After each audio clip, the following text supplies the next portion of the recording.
लेकिन क्वेश्चन को देखने से पहले आप लोगों से मैं एक ही विनती करता हूं कि प्लीज़ अगर आप लोग लड़की के चक्कर में रहते हैं तो प्लीज़ आप छोड़ दीजिए, क्योंकि अभी आपका समय है पढ़ने का। अभी आप लोग पढ़ाई कर लीजिए, आपका ज़िंदगी सुधर जाएगा। आप लोग 10th में टॉप कर जाओगे या फिर फर्स्ट कर जाओगे। अगर आपका समय बर्बाद हो जाएगा तो क्या वो देखने आएगी? नहीं आएगी देखने। इसलिए समय रहते आप लोग सुधर जाइए, तभी आपका कुछ होगा, वरना आप इस तरह बर्बाद हो जाओगे कि आपको वो निहारने तक नहीं आएगी। चलिए देख लेते हैं क्वेश्चन। और जो मैं अभी बात बोला हूँ उसको आप गौर कीजिएगा, एकदम ईजी वे में आप गौर कीजिएगा, नहीं तो अभी आपका समय है, अगर इस समय को आप बर्बाद कर दीजिएगा तो फिर ये समय लौट कर नहीं आएगा।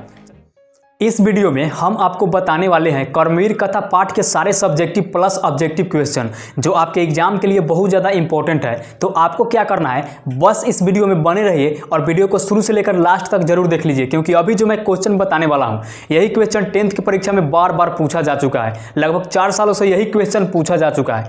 तो चलिए बस इसे क्वेश्चन को देख लेते हैं। देखिए, कर्मवीर कथा पाठ के क्वेश्चन है। नंबर 1 है, कर्मवीर कौन था और उसके जीवन से हमें क्या शिक्षा मिलती है। अक्सर ये क्वेश्चन जो है दोस्तों लगभग 3 साल पूछा जा चुका है, 16, 18 और 20 में। आपको विश्वास ना हो तो आप क्वेश्चन पेपर को उठाकर हर हाल में देख लीजिएगा। देखिए, दूसरा नंबर क्वेश्चन है, राम प्रवेश राम के महाविद्यालय शिक्षा के बारे में बताइए। नंबर 3 है, राम प्रवेश किससे प्रभावित होकर पढ़ाई के लिए जागरूक हुआ। राम प्रवेश राम जो है किससे प्रभावित होकर, यानी कि मोटिवेट होकर, पूरा जागरूक होकर पढ़ाई के लिए पूरा एकदम मोटिवेट हुआ अंदर से। नंबर 4 है, राम प्रवेश राम का घर कहाँ था और कैसा था। नंबर 5 है, शिक्षा कर्म जीवनाशय परमागति राम प्रवेश राम पर कैसा घटित होता है। नंबर 6 है, कर्मवीर कथा पाठ के आधार पर राम प्रवेश राम का परिवार का वर्णन कीजिए। नंबर 7 है, कर्मवीर कथा पाठ के 5 वाक्यों में परिचय दीजिए। नंबर 8 है, राम प्रवेश राम का जन्म कहाँ हुआ था और उन्होंने देश की सेवा करने से यश कैसे प्राप्त हुई या फिर अर्जित की उन्होंने। नंबर 9 है, राम प्रवेश राम की प्रतिष्ठा कहाँ कहाँ देखी जाती है। राम प्रवेश राम जो है उन्होंने क्या क्या किया अपने जीवन में और उनका प्रतिष्ठा गुणगान कहाँ कहाँ गाया जाता है। बस कर्मवीर कथा पाठ के यही है 10-9 सब्जेक्टिव क्वेश्चन। तो आप वीडियो को पॉज कीजिए और इन सारे सब्जेक्टिव क्वेश्चन को आप एक बार कॉपी में नोट कर लीजिए अच्छे से, या फिर वीडियो को 1-2 बार देख लीजिएगा तो आपके दिमाग में पूरा बैठ जाएगा। चलिए इसको नोट कीजिए।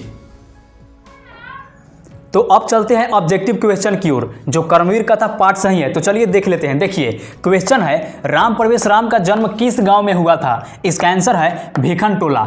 नंबर 2 है, कर्मवीर कथा पाठ से हमें कर्मवीर कथा पाठ में किसकी कथा है। इसका आंसर है राम प्रवेश की। नंबर 3 है, कर्मवीर कथा से कैसी शिक्षा मिलती है। इसका आंसर है कर्मवीर करने की, यानी कि कर्म करने की। देखिए, ये तीसरे नंबर जो क्वेश्चन है, यही वाला क्वेश्चन जो है दोस्तों बार बार ऑब्जेक्टिव में डाला जाता है। देखिए, क्वेश्चन है, कर्मवीर कथा से कैसी शिक्षा मिलती है। इसका आंसर है कर्म करने की।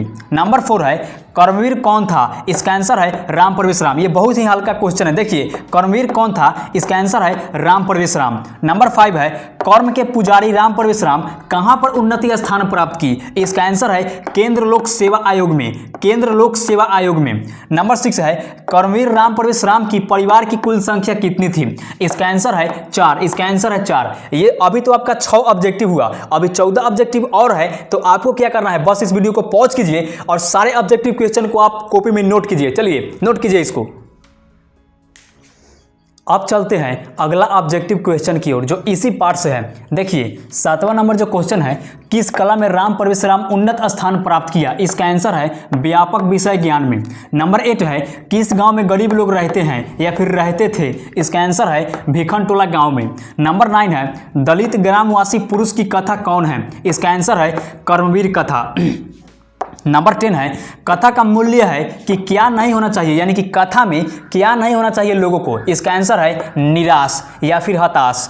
नंबर 11 है, कौन प्रसन्न हुआ या फिर कौन प्रसन्न हुए। इसका आंसर है समिति के सदस्य। नंबर 12 है, राम प्रवेश राम उच्च विद्यालय में कौन सा स्थान प्राप्त किया। इसका आंसर है प्रथम स्थान या फिर पहला स्थान। आप इस क्वेश्चन को भी अच्छे से नोट कर लीजिए कॉपी में।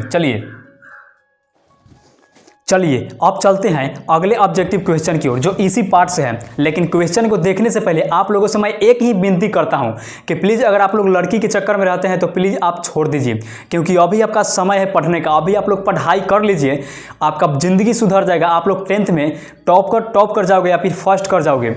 अगर आपका समय बर्बाद हो जाएगा तो क्या वो देखने आएगी? नहीं आएगी देखने। इसलिए समय रहते आप लोग सुधर जाइए, तभी आपका कुछ होगा, वरना आप इस तरह बर्बाद हो जाओगे कि आपको वो निहारने तक नहीं आएगी। चलिए देख लेते लेते हैं क्वेश्चन।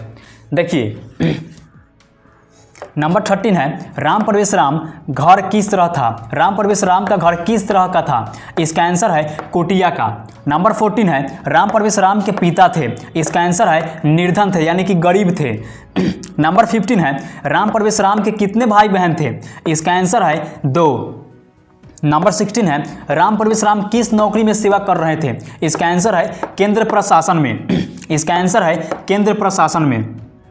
नंबर 17 है, राम प्रवेश राम के गांव का नाम क्या था? इसका आंसर है भीखन टोला।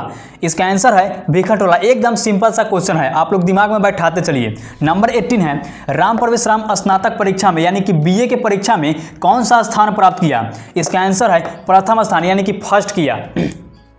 बस यही है कर्मवीर कथा पाठ के सारे ऑब्जेक्टिव क्वेश्चन। तो आप वीडियो को 1 या 2 बार देख लीजिएगा तो आपको पूरा दिमाग में क्वेश्चन बैठ जाएगा। चलिए वीडियो में इतना ही है, अगले वीडियो में फिर मुलाकात होगी। तब तक के लिए जय हिंद, वंदे मातरम। और जो मैं अभी बात बोला हूँ उसको आप गौर कीजिएगा, एकदम ईजी वे में आप गौर कीजिएगा, नहीं तो अभी आपका समय है, अगर इस समय को आप बर्बाद कर दीजिएगा तो फिर ये समय लौट कर नहीं आएगा। चलिए बस वीडियो में इतना ही, तब तक के लिए जय हिंद, वंदे मातरम। ख्याल रखिएगा।